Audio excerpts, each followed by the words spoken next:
Duties Committee.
Ay kinalakay sa kanilang kahusayan sa paggawa ng mga lansak, paggawa sa pagkarabi at mga kalayo.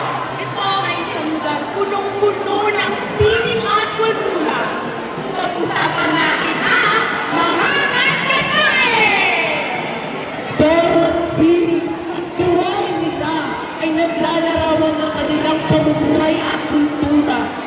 Ngayon, sa aming mga ibibigkas sa inyo, ay malalaman nyo at mararamdaman ang buhay ng mundong kantatae.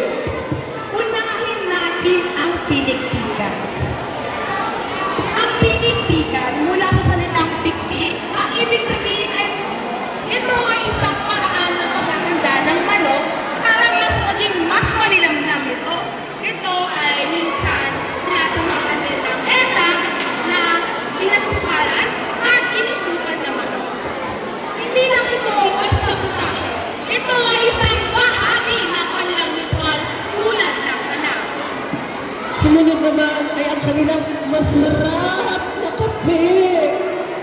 Ang kape na ginawa sa pagpurok sa almiros, sa pag-ihaw at sa pagbusa palayo. Pero ang sinisimbolo ng kape sa kanila ay pagkakaibigan na isang tradisyon. Silang hari na ay may kasabihan.